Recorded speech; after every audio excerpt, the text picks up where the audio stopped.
Ma, do you know that yesterday when you came and we were greeting you and you hugged us, you mistakenly used your elbow to hit my head? It pained me so much, but I don't want you to feel bad. Hi guys, welcome back to my channel. I'm always happy to see you here. Yes, you. I'm always very excited to have you back here. Thank you for the comments, for the subscribing, for the likes, for the sharing. I totally appreciate it.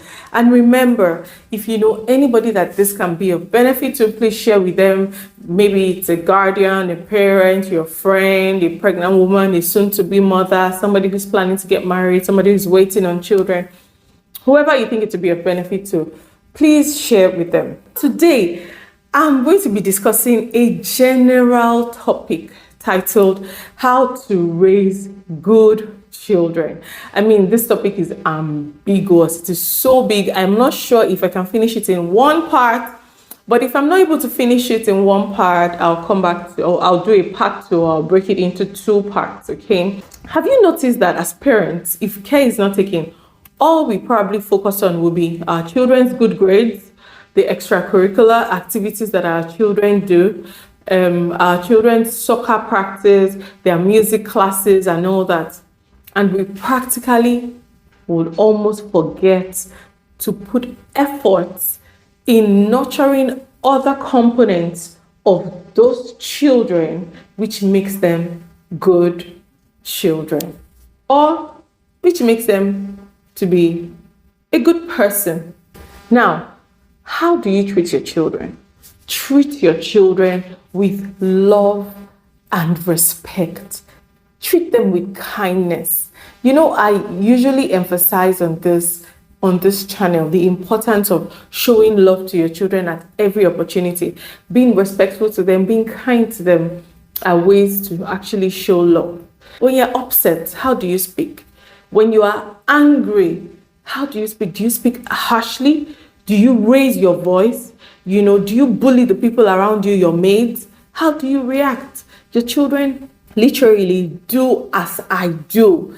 Yeah, they do as I say sometimes, but if you wait, children do more of do as I do. Honestly, I see a lot of me in my children. Yes, I see some of my husband in them, but I see more of me in them. And sometimes they actually kind of put me in check. Because when I see them doing something, especially my son, when he's, conversing with his sister or giving her an instruction, sometimes I weigh the way I behave from looking at what he does, because he literally does exactly, how I do. Sometimes his seriousness and then his playfulness. Yes, I'm pretty playful. No, my husband is playful as well.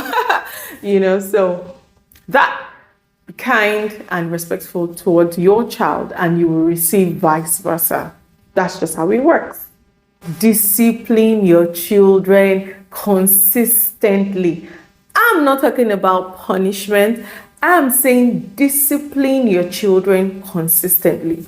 Set clear expectations, boundaries, responsibilities. Set clear rules. Don't make it too ambiguous. You can watch our video on benefits of raising consistent children. So even in raising a good child or a good person, whatever it is we talk about, know that you have to do it continuously and consistently. Nurture empathy in your child.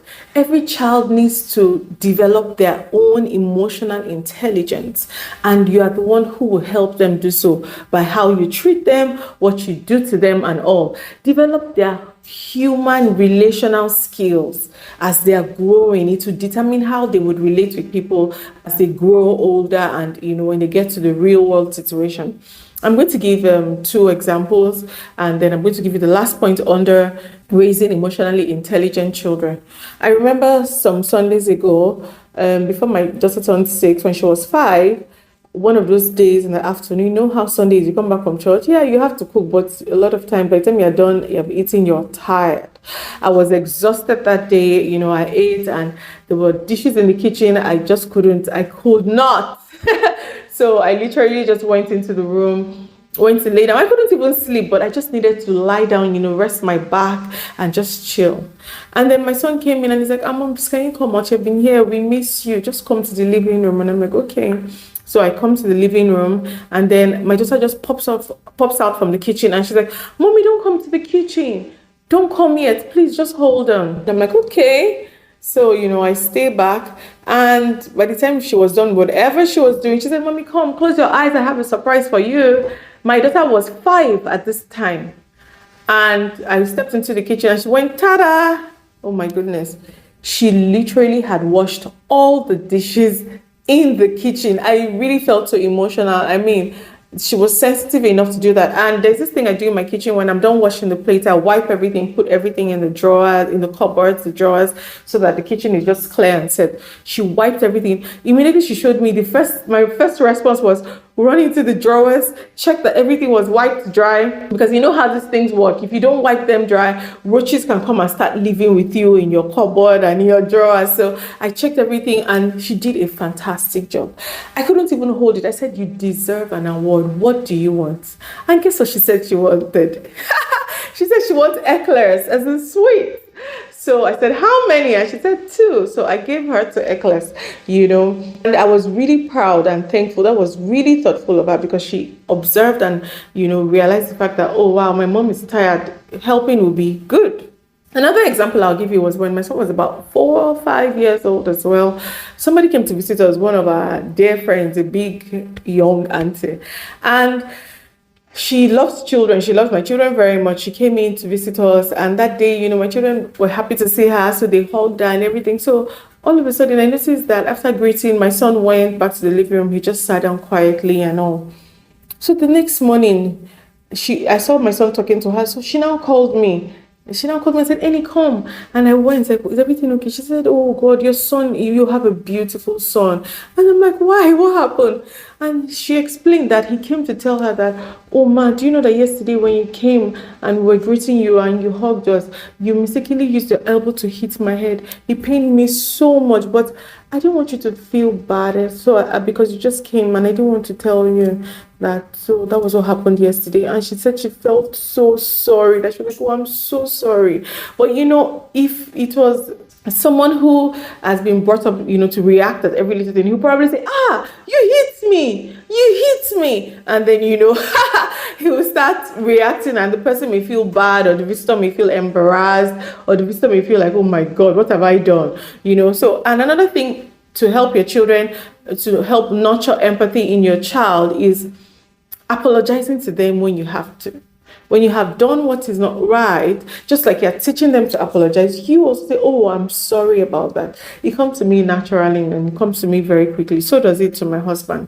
We apologize to them when we have done something that is not right, so that they also can in return find it easy to apologize about something they have done that is not right.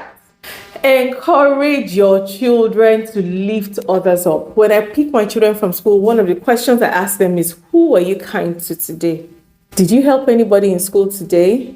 And they sit back and they try to think about it, and they tell me days that they probably can't remember, or they feel like they're not sure they did. I say, okay, tomorrow intentionally be kind to somebody, lift somebody up. So teach your children how to lift others up. When daddy comes back from work, he opens the door. What do?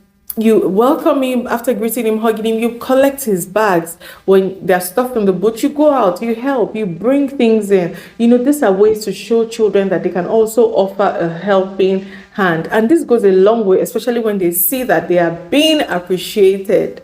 Also, you could teach your children to volunteer, helping an elderly person. And one of the things I am still teaching my children is when we're in a place and an elderly person comes in, you have a seat. There's no seat for the elderly person. You get up. That's part of the things we were taught when we were growing up. You literally have to get up for the elderly person. The first time I told my child, my son especially, he was like, but I was sitting here. I got here first. But ideally, how we were raised is an elderly person doesn't have a place to stay. You get up and let the elderly person, sit down. You can also volunteer by helping your teacher in class. Your teacher needs to share books, or just say, oh, who can do this for me? Who can do it? Raise your hand. I can help you, and then you by encouraging them to volunteer, these things come to them naturally when there's an opportunity to be a blessing or to be of help to somebody, So my daughter literally is always in the kitchen with me, wanting to help me do this, helping me do that, helping. And days where I feel like, I don't think I have the energy to talk much, I say, please just go and help me sit down. And sometimes she'll be like, don't worry, I'll just stay and watch you, But it's my son who comes into the kitchen, and after he's done with what I've asked of him, he says, Mommy, I'm done. Can I go now? And if I feel like you're not done, no, you can't go now. Come and help me with something else. So yeah, teach them how to volunteer. Yes, and you guys, offer rewards sparingly. Offer rewards sparingly. Not every single good deed needs a reward. No, so that they do not begin to think that, doing good must come with a reward. Doing good does not have to come with a reward. Doing the right thing does not have to come with a reward. So you need to offer your rewards sparingly. Even that feeling of, oh, wow, I did something good. I helped somebody, or I did something right. And then being commended and encouraged is enough reward. That feeling they get, like, wow, is enough reward for them. And also, you can actually occasionally take them out and tell them, oh, I'm taking you out because you've been good, you've been this, oh, you did well in your exam, oh, I got this positive comment. There are times that I offer rewards, and guess what my rewards are?